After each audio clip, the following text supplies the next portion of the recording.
We're here, as you know, to celebrate the life and the love of, I'm going to say Pat O, because I don't think I've ever called him by his last name in 15 years. So we're going to celebrate his life. We have some music and some speeches that are going to be made.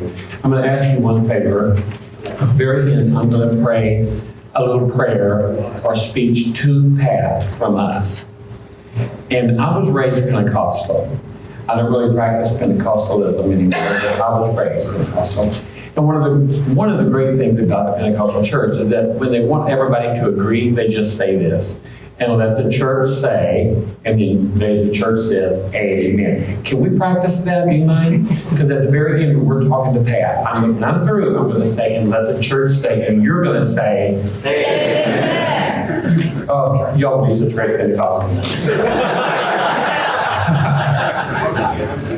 But I'm honored to be here, and I just said it here, and my heart is full because this beautiful, very diverse crowd. If you haven't noticed, turn out, look, there's just every color, every spectrum, we're all here. You know why? Because that's who Pat loved. He just loved everything. I do not want to cry, so if I stop, that's for that reason. To start with, we're going to ask, I heard that Pat asked several times that should this day arrive, he wanted my way to be sang because he did things his way.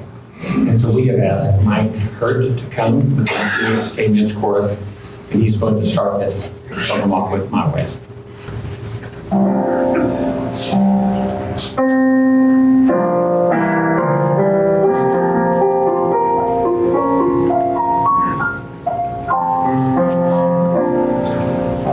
And now the end is near, and so I'll face the final curtain.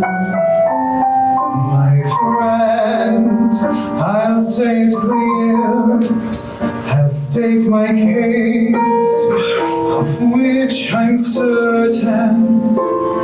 I've lived a life that's full, I've traveled each and every highway. More, much more than this, I did it my way. Regrets, I've had a few, but then again, too few to mention. I did what I had to do and saw it through without exemption. Planned each charted course, each careful step along the byway. More, much more than this, I did it my way. Yes, there were times, I'm sure you knew, when I bit off more than I could chew. But through it all, when there was doubt, I ate it up and spit it out. I faced it all, and I stood tall, and did it my way.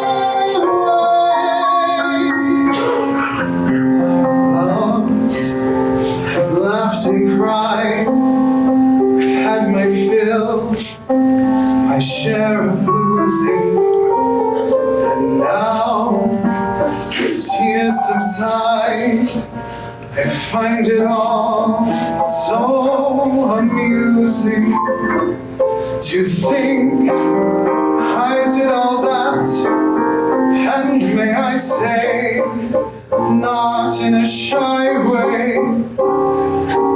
No, oh no, not me. I did it my way. For what is a man? What has he got? If not himself,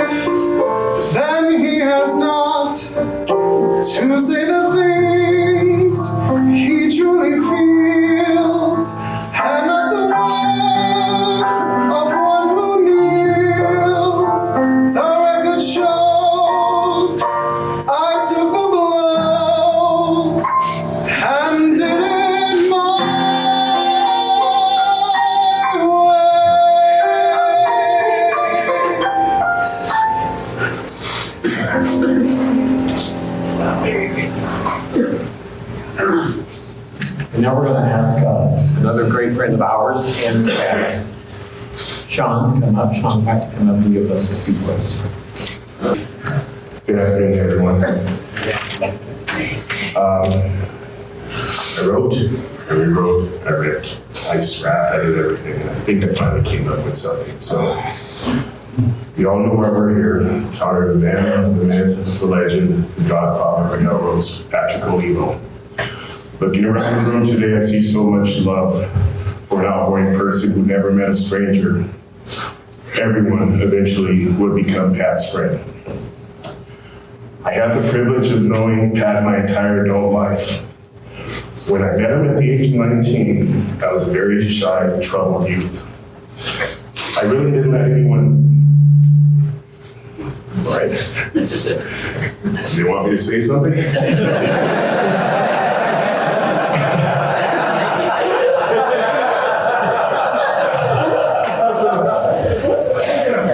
really didn't want to let anyone know me or anything about me. I was at a house party one night, and Pat was sharing one of his many stories, and I instantly became mesmerized by the man who had traveled the world, met so many people, had so many experiences.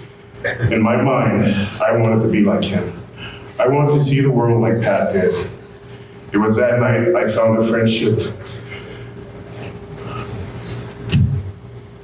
That lasted for many years.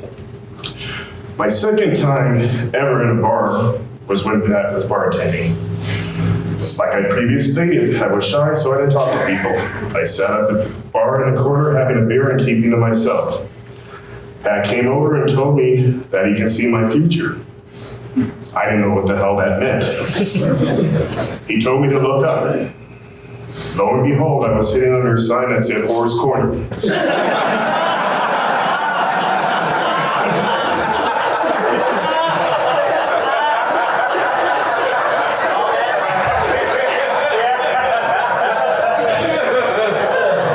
Fair-skinned kind of guy, I would have been as red as hell. We laughed so hard at that moment. It was a time of my life where I felt comfortable with opening up with people. I let down a wall I was hiding behind for many years. Pat was a giving man. He helped people, organizations, hosted charitable events. See what this man brought to the community made me work hard to do the same thing. Sure, it's a lot of time and dedication, but to see the end results, the smiles on faces, is what's made it worthwhile. Many of you may or may not know, but Pat was a sensitive man. I was taught to never let a person see you cry. I was wrong. I witnessed Pat cry while watching CNN numerous times. I didn't understand it first, but I do now. He was saddened by a lot of events that happened in this world, and it just bothered him to a point sometimes I kind of changed the channel, or Darren would change the channel, and we'd watch Wheel of Fortune. But that's how he was. Pat welcomed me into his family with open arms, and what a beautiful family he has. You can see the love and commitment like none other. Pat was always on the man on the go, but 12 years ago, his life changed. He met his partner, Darren Mathis. Although we know how stubborn Pat could be, Darren managed to somehow ground him, well, best he could. He was the happiest when he was with you, Darren. I thank you. Pat, I will miss you with all my heart. My mentor, my friend. I'll miss our little ones, our conversation, your little sayings, even our arguments, because we were both stubborn and sometimes I wouldn't talk to him for days, but one of us had to reach out to each other. This is not a goodbye, and I might screw this up, but it's Fino Arin Kuntachi. Until we meet again.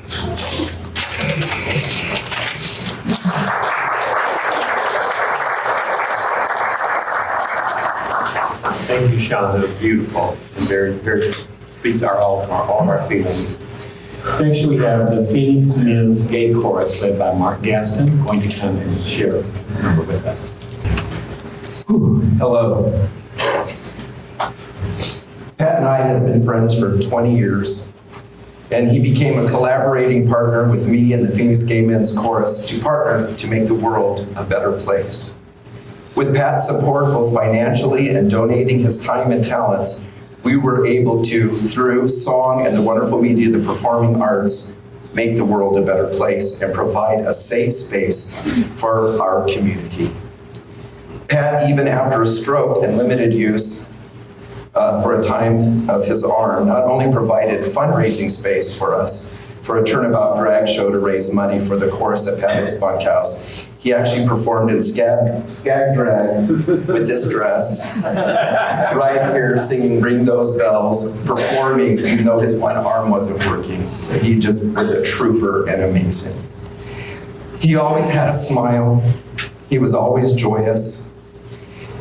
He was always helping people better their life. Not only did he supply me with his wonderful homemade limoncello liqueur on a regular basis, he helped me personally help so many people who needed to come out of their shadows or just needed to know they were loved and special.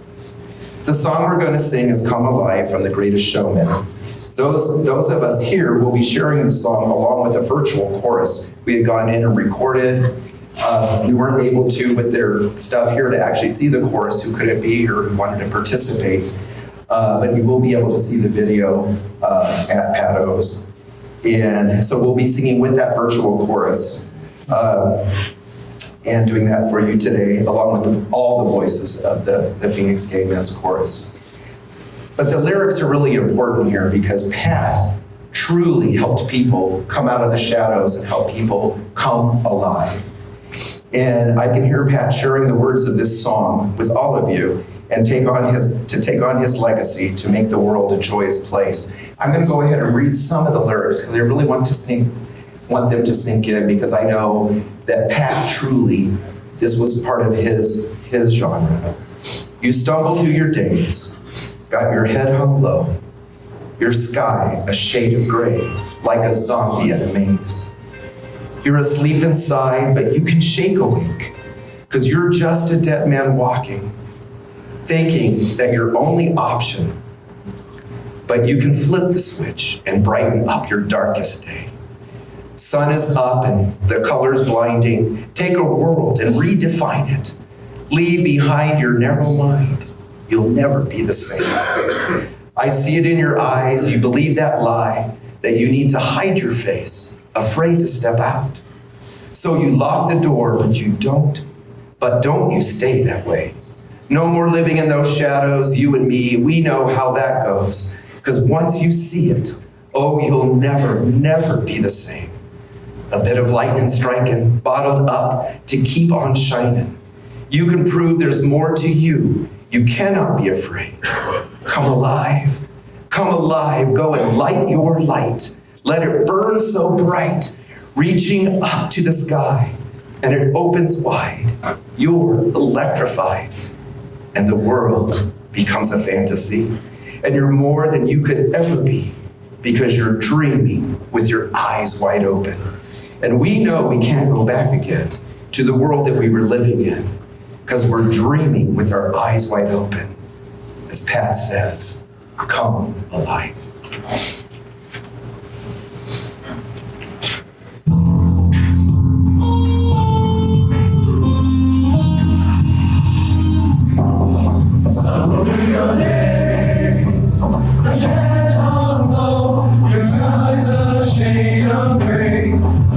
In a maze, sleep inside, but you can't shake away. It's just a dead man walking. That's your only option, but you can flip the switch and brighten up your darkest day. Sun's up and the colors blinding.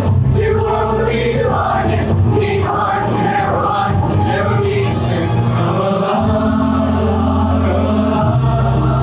go and light your light, let it burn so bright, reaching up to the sky, and it's open wide, you're electrified.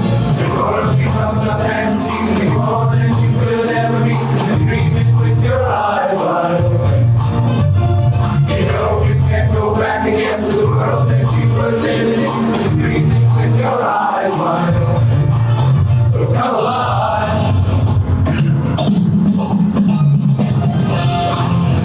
in your eyes.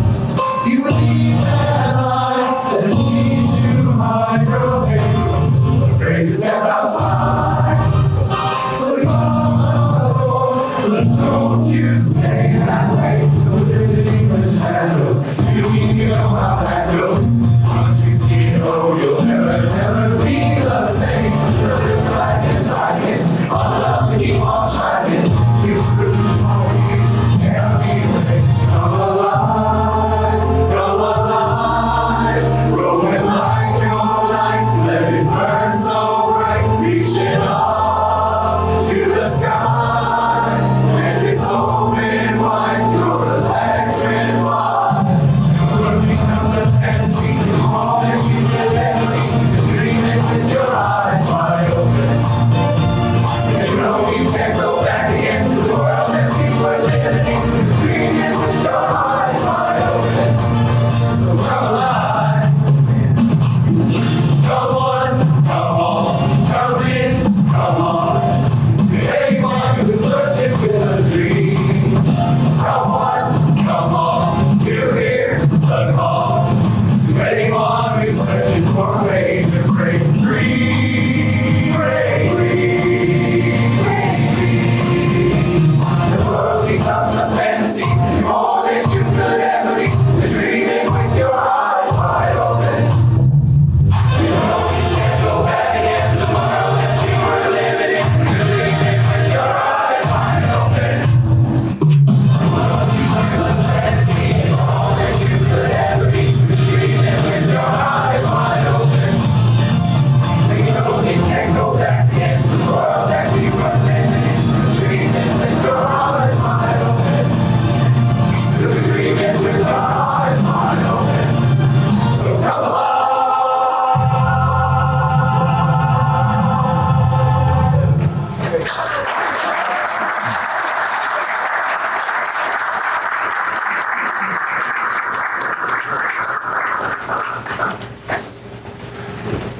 Thank you, Mark. And guys, that was awesome. Next, we have 20 minutes. Well, let's lighten this up a little bit. Pat always liked it a little livelier, you know. I've known Pat since 1977. 78, I should say. I was bartending at the Casa de Roma. Pat walked in one night. He says, "You're new in town." I said, "Yes, I am." I says, "You're Italian." How could you miss that? And he says, "Yes, I am." I said, "Where are you from?" He says, "I'm from Newcastle, Pennsylvania." And I said, "You know, I bet you they called you Patsy when you were a kid, right?" He said, "How'd you know that?" I said, "Because I'm Italian." Anyway, Pat liked to travel. We traveled a lot together. We went all over the world together. We sat on bar stools in Iceland, Belfast, Germany, like at Dublin. We actually bartended together in Cork at a bar called the Pump House, believe it or not, because I used to own the Pump House down here. Surprised that anybody else would name a bar that. So we got behind the bar there, we actually bartended there, and had a really great time over there. But I will remember one story. We were in Copenhagen, and there was a hotel bar we were at, and we were sitting at the bar there, and the Danes have a shot they call aquavit. And yes, you remember we used to have it. Is this going on? We used to have it at the bunkhouse just because we were going to Copenhagen. So I said to the bartender, I said, "Do you have aquavit behind the bar?" He says, "Which one do you want?" I said, "How many do you got?" He says, 8 of them. And Pat said, "We'll have all 8.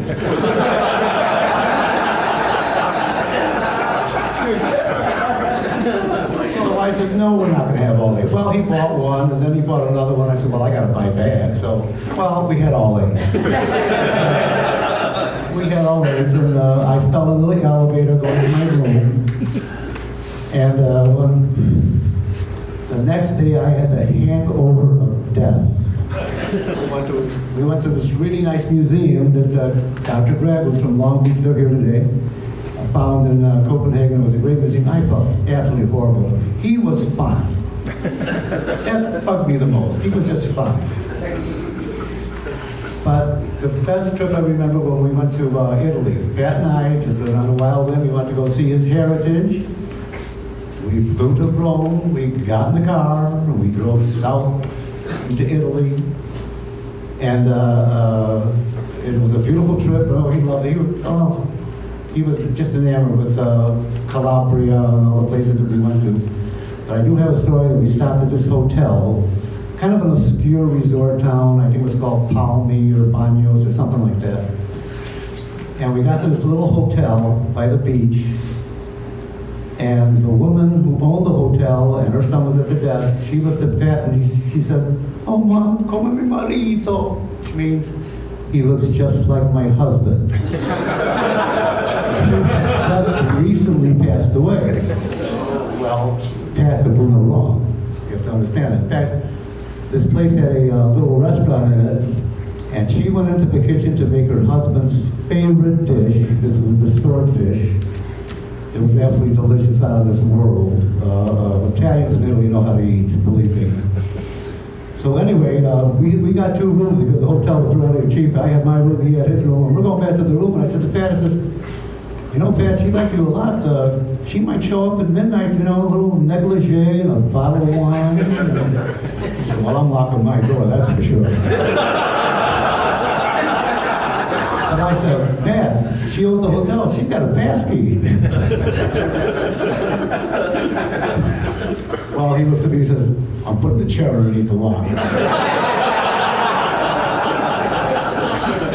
Anyway, I think Pat slept with one eye open that night. Nothing happened.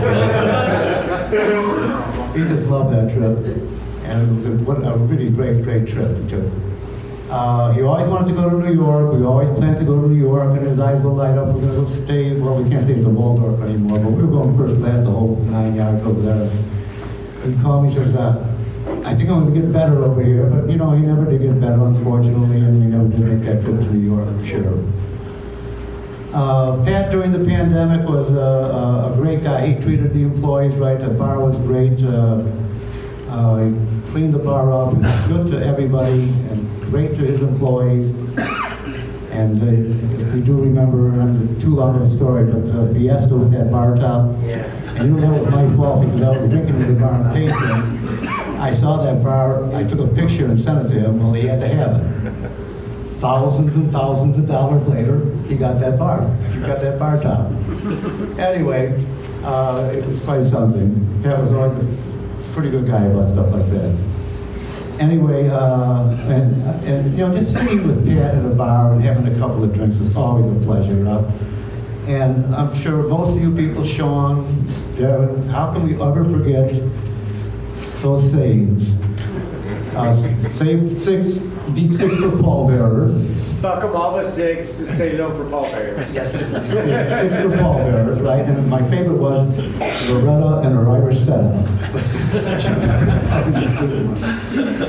You know, Pat and I were friends for a long time, and I'm going to kind of miss Pat a hell of a lot. And believe me, if there's a bar room in the sky, there's going to be a long, loud, sustained standing ovation when he gets there. Thank you.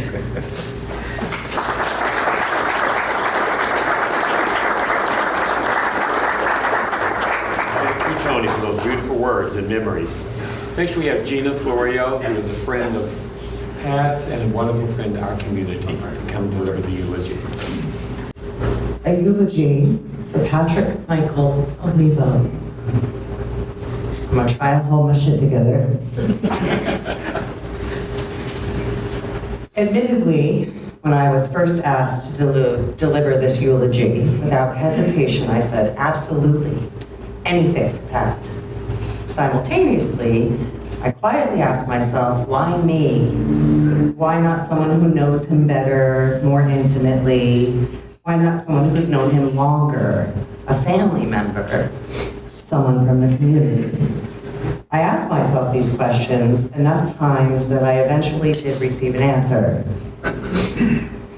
After sitting down with Darren last week, talking, reminiscing, laughing through tears. It solidified. Pat wanted me to tell a story, kind of like he would tell a story.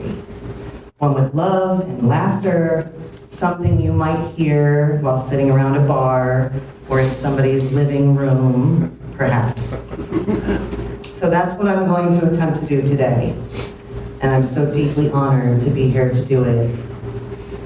To prepare for this day, conversations were had, stories exchanged, social media sentiments combed through, and words from the community. Your words were borrowed and intertwined with my story. This may not be the most accurate recollection. It may, at times, be mildly inappropriate. I do hope that you cry a little and laugh a little, but most of all, I hope that through this story today, you will see reflections of your own stories. I believe that's exactly what he wanted, and I ain't about to disappoint the godfather of Melrose now. So in the words of Pat O himself, hello, darlings. You look fabulous. And, oh boy, here we go. May the spirit and energy of Pat O be with you today and always, and also with me, right now in this moment. It is both with deep sympathy and with profound love that we gather here today to memorialize a bigger-than-life soul who touched each of us so very deeply that we may carry a piece of his auspicious light with us on our journeys forward. Patrick Michael Olivo hailed from Newcastle, PA, just outside Pittsburgh. Born in the post-war baby boom era in 1951 to a quintessential Italian-American family, Pat became the youngest of four. His siblings, Carlotta, Frank, and Jenny, preceded him in both birth and in death, as well as his brother-in-law, friend, and business partner, Donnie DeBacco, and his dearly departed lover, Hisward, of whom he often spoke fondly through welled-up loving eyes, Dan. Family members who remain to mourn this profound loss are his husband and life partner, Darren Mathis, the DeBaccos, including his nephew Anthony and his wife Kelly, his niece Carlene, and her son, Pat's grandnephew, Gabriel Hurley, as well as Pat's adopted sister, Auntie Pam Mosley. Also here today with us are Darren's brother Dustin and his wife Carol, and Darren's sister and her boyfriend, Maury and Andy, and Maury's son, Darren's nephew, Tanner.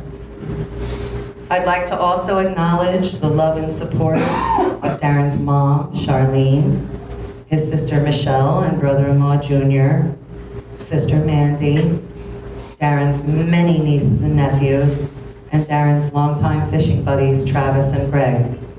We're so happy to have their support. Incidentally, Pat didn't get a chance to meet many of Darren's family, and often jokingly threatened to haunt his husband if he were to pass without having had the opportunity. In very recent years, he met and befriended Darren's sister, but to some family members, that introduction didn't come until 2 days after Pat made his exit. While Darren was being interviewed on TV, proudly proclaiming that he's the luckiest man of the world, while secretly hoping Pat would give up that haunt. So when you meet Darren's family today, let's show them a good Pat O welcome.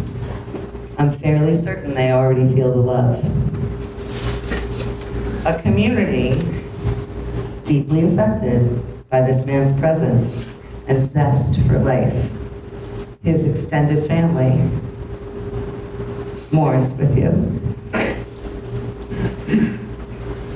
Pat's trajectory in life landed him at Penn State after high school, where he earned his degree in, you guessed it, hospitality management.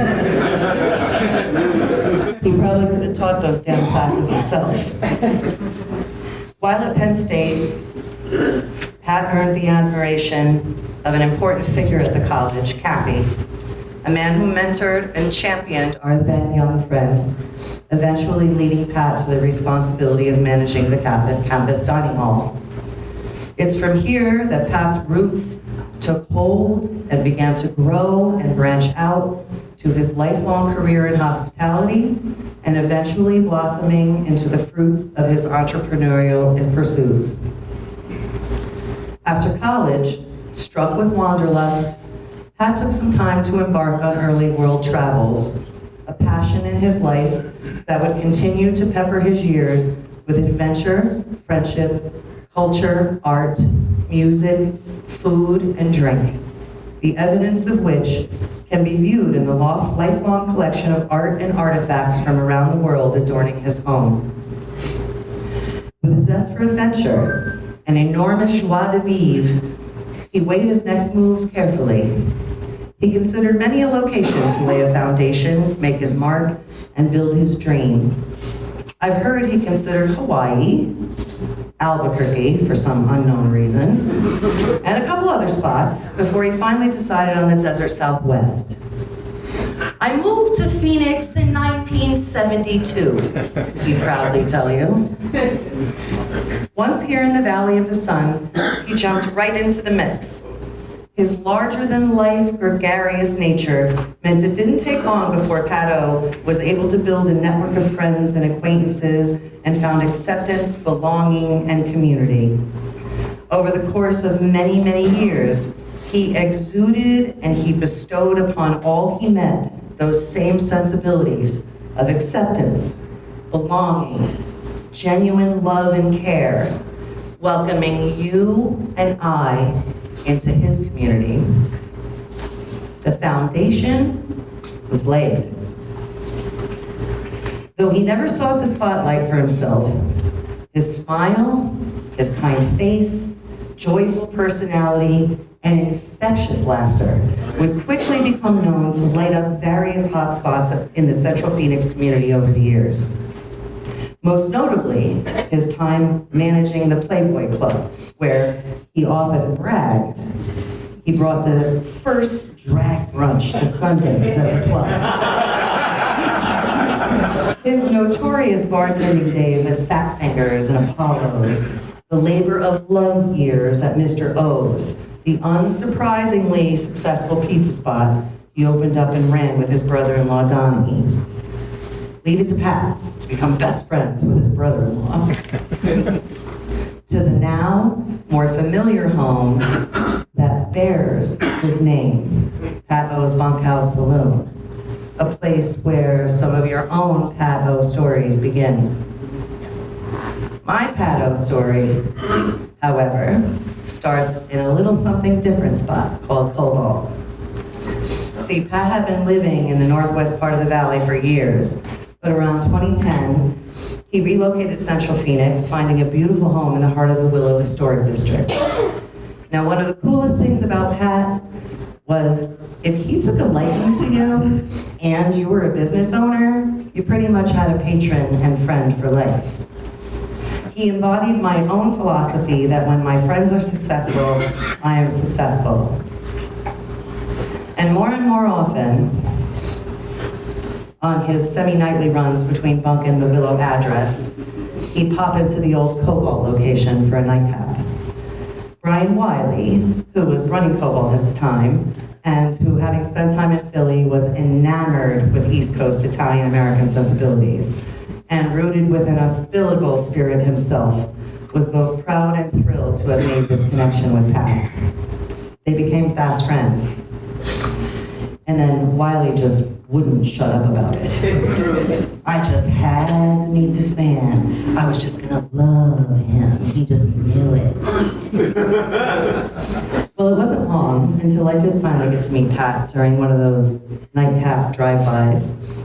We talked about our roots, our Italianness, food, of course, and all the gay bars I'd patronized back in the 80s, many of which had shuttered long before we met. And out came those first Pat O stories that I became more and more thirsty for with time. I don't know who needed those nightcaps more, me or him. I came to count on those nightly visits to the bar, having lost my own pup the year before. It was so comforting to have a sense of that old school familiar vibe to revel in. I loved Pat immediately and have tremendous gratitude and respect for him to this day. For too long, those nightcaps turned into happy hours and dinners at his place, lunch outings, community events shared, storytelling and laughter around the bar du jour. The Cobalt Boys, as I've always called them, also fell for this Papa Bear of a man. And with Wiley as our Papa Cobalt, our new friend quickly became Uncle Pat. We truly felt his genuineness and how he took us all in as family, even on our own turf. The love was palpable. Consequently, we developed a loving relationship with Bunkhouse, and their staff became our extended family too. We often joked when patronizing either venue that we were all about good, clean fun, and then Pat showed up. Of course, drinks would pour and laughter would reign supreme. It was during this time that he had met and started to date Darren. A quiet, handsome, intelligent, somewhat rugged outdoorsman with a fine sense of humor. A man of importance and prestige in his own realm. And he captured Pat's heart from the start. Pat surprised himself to have found deep, intimate love again, and his nervousness around his feelings for this amazing man was absolutely adorable. I remember Wiley counseling him to man up.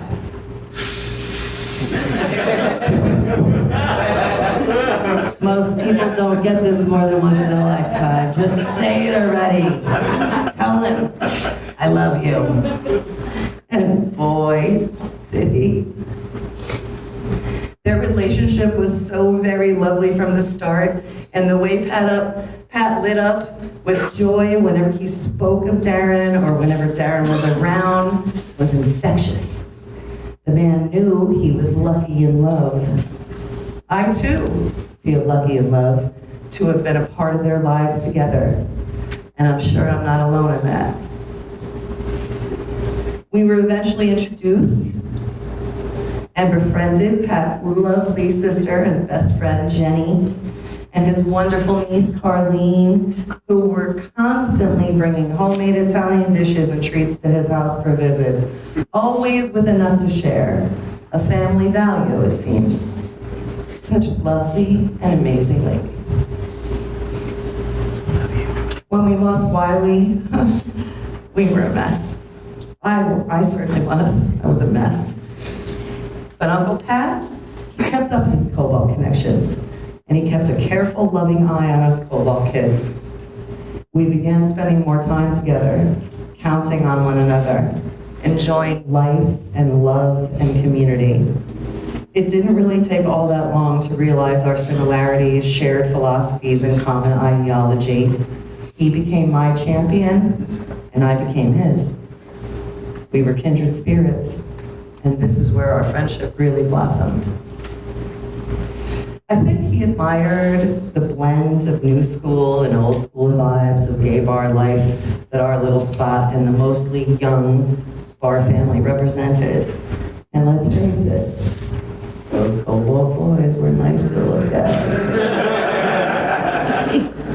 That nostalgia, the mutual respect and reverence helped create the bonds we still share with Pat, even now, posthumously. Back when we kicked off the bicycle bar rallies, Pat was among the first person on board. He loved the idea of patronizing other small businesses and celebrating friendship and community, and thus began an annual tradition of Pat O donating a bicycle to raffle off each year, later proceeds benefiting the Brian Wiley Memorial Scholarship Fund created by the Imperial Court of Arizona.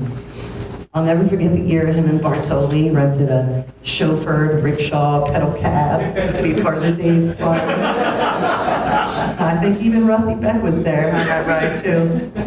All of us were dressed in blue in memoriam, and Pat wore that crazy silly visor with that poofy wig top the whole day, while him and Bartoli rode around Central Phoenix like ridiculous royalty. Classic, fun-loving life of the party Pat. I believe it was the next year, leading up to the Phoenix Pride Festival, that the storyteller's idea hit me. We did 3 nights. First was the Drag Pack, featuring prominent members of the drag community. Second was the Brat Pack, our prominent community event MCs, planners, movers, and shakers. And third was the Rat Pack, the OGs, the old gays, as I affectionately call them. They were the prominent gay bar owners of Phoenix, made up of Dennis from Newtown, Bartoli, Pato, Stacy Lewis, and Mike Fridelli.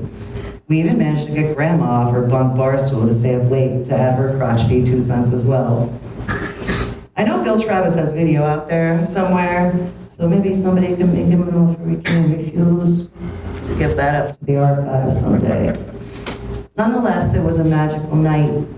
It became quite clear those fellas were the keepers of gay history in Phoenix. In fact, just one careful look around the bunkhouse, beyond all the mingling, fuzzy woodland creatures and bears, is the Museum of Gay Bar Remnants and Artifacts, held in esteem and proudly displayed so that their legacy lives on.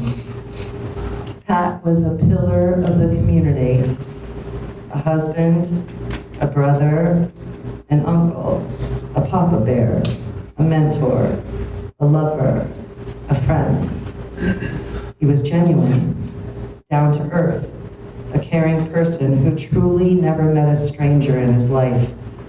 You just knew he was good people, and that you could count on him for a laugh, a conversation, and to walk away feeling better than how you walked up to him. He had a passion for architecture, all things Italian, and was a longtime patron of the arts and benefactor to countless organizations and charities.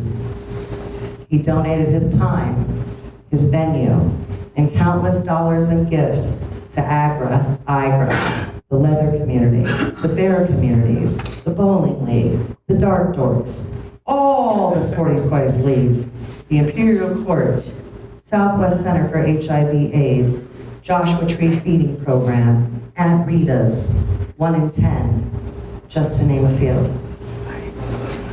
He supported the art of drag, and he loved the history of it, most especially campy drag, hosting his favorite turnabout shows, showing up in a dress and makeup, or a giant pair of Superman boxers at the annual underwear auction, always giving a laugh or two in exchange for a few more bucks for the charity of the moment. His generosity appeared to have no limits. As he became less global in more recent years, he found himself having to sit out on some of his favorite events. No doubt this was a sore spot for such a social guy, as his iconic reputation as the consummate bar owner who could regularly be found bellied up to a bar, buying shots and holding court was already rock solid.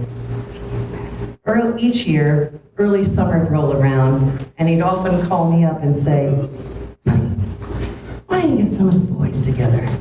I think it's time for a pool party." I'd jokingly tell him he was only using me for my hot young boyfriends, and he'd laugh and say, "Oh, honey, duh. Let me know. But Thursday would be good." There were many, many pool days and barbecues at Uncle Pat's place. We We'd show up one by one, food, beverage, blow-ups and toys for the pool, coolers, umbrellas, towels, sunscreen, music, and we would just explode on the deck surrounding the water. Most often, he'd stay inside, manning his captain's chair, sometimes entertaining others, sometimes running his little world, networking, business texts and phone calls, always with the cooking shows running muffled in the background.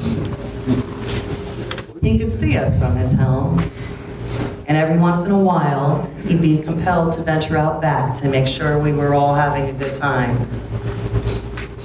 Now everybody make sure you take a bag of tomatoes and some herbs from the garden. Madame, we have plenty, was a common cue. We were always careful to Boy Scout the place, pack it in, pack it out, and he loved that once gone, only traces of laughter and the whiff of sun-kissed bodies covered in sunscreen remained. And of course, visions of cute boys in bright Speedos. Duh. There was a period of time, not too long ago, when I spent the most time with our friend. He had lost full use of his right arm following a surgery, and he was becoming a little too adept at tripping over air currents, one of the many famous Pat O expressions. I was among a group of friends who frequented Pat and Darren's to help out, to Pat's it, so to speak, to make just enough trouble to keep Pat himself out of trouble. Darren was traveling a lot for work, and some of us attempted to fill in his absence. Not to mention, our friend needed to feed his soul, his social nature, so he kept himself surrounded by a caring, loving, and loyal brood when he was unable to belly up to his own bar as frequently as he'd liked. Come on in, honey. Make yourself a drink. You hungry? On Mondays, we'd make a grocery list and hit the Trader Joe's. He'd push that cart shuffling along. Oh, honey, what's that? Yeah, let's try this one. Oh, I love figs. Get two. You know what? Get another one for yourself. A little over an hour or so later, and a few bennies later, we'd schlep those brimming bags to the car, I as his chauffeur, and we'd start heading back to the house. No sooner would we pull out of the lot and he'd slyly say, honey, we haven't seen Lori in a while, have we? You should stop by the Blue Water Grill, say hello, get some oysters. Maybe one of those martinis with the blue cheese stuffed olives they have. Ooh, I love those. What about the groceries, I'd ask. Come on, we'll park in the shade, he'd say. And to further his appeal, he'd add, I'll get Darren some of that chowder and sourdough. He'll love that. Once again, you just don't say no to the Godfather. Much of his life was centered on delicious food and a good drink. He loved to eat, and he loved all types of cuisine.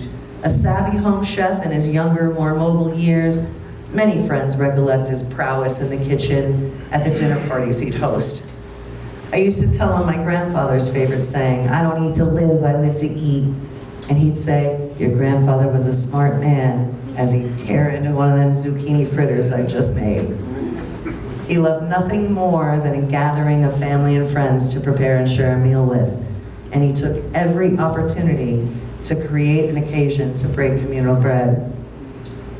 Bunkhouse is notorious for their various annual buffets, seemingly never-ending, copious amounts of food, an open invitation to any and all who are hungry, but not just for the meal, for love, care, comfort, acceptance, belonging, friendship, a hug, a dirty joke, a butt pinch, a laugh or two, a sense of community, a chosen family.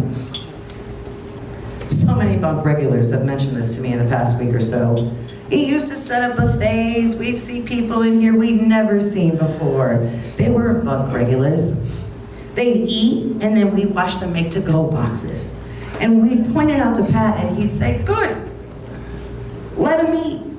Maybe he's just hungry."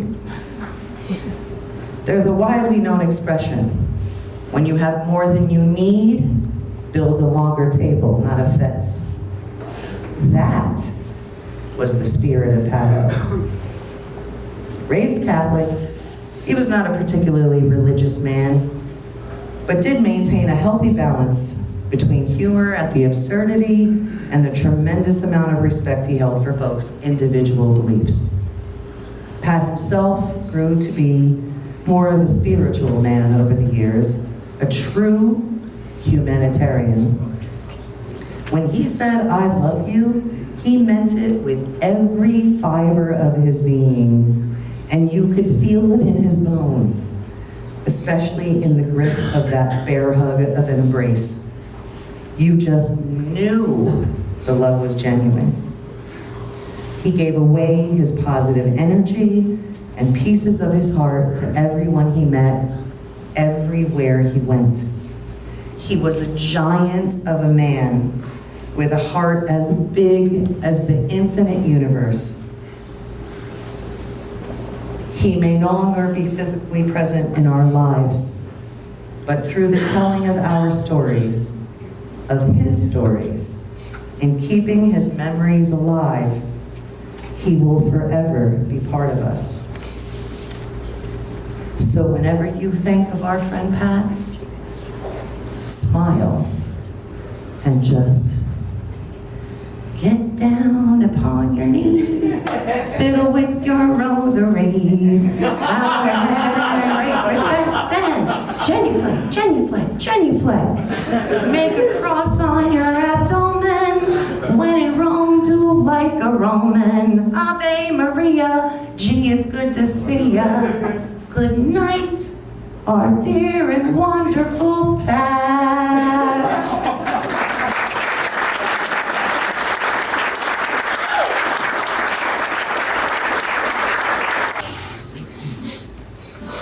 Thank you, Gina. Awesome, as only Gina can do. Thank you so much. At the last, we have a request by Pat for What a Wonderful World. We've got Jeffrey Perellis.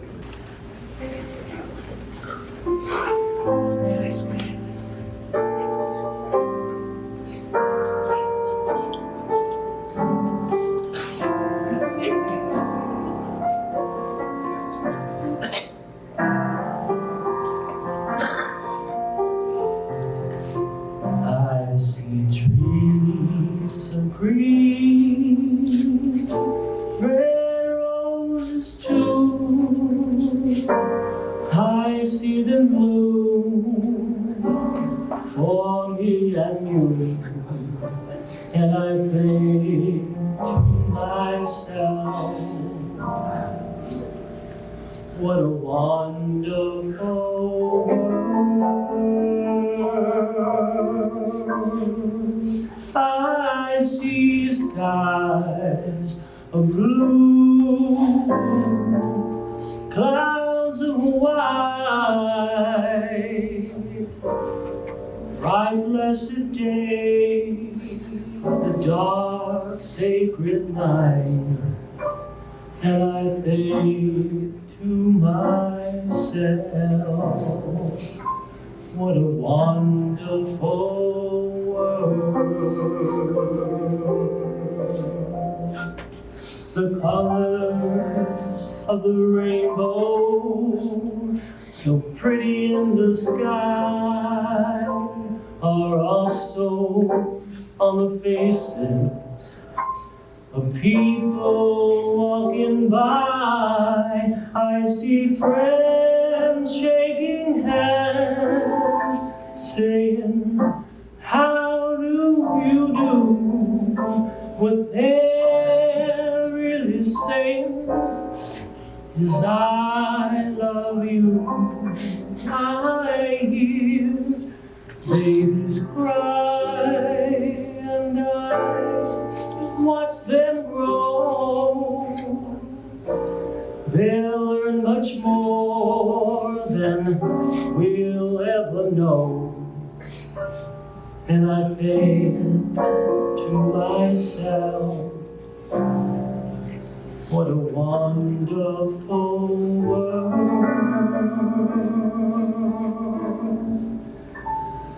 Oh, I think to myself, what a wonderful world. Oh, yeah.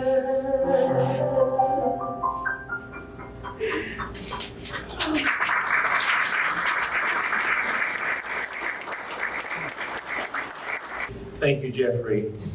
And this world is much more wonderful with Pat's love and presence. Pat, life will never be exactly the same without you.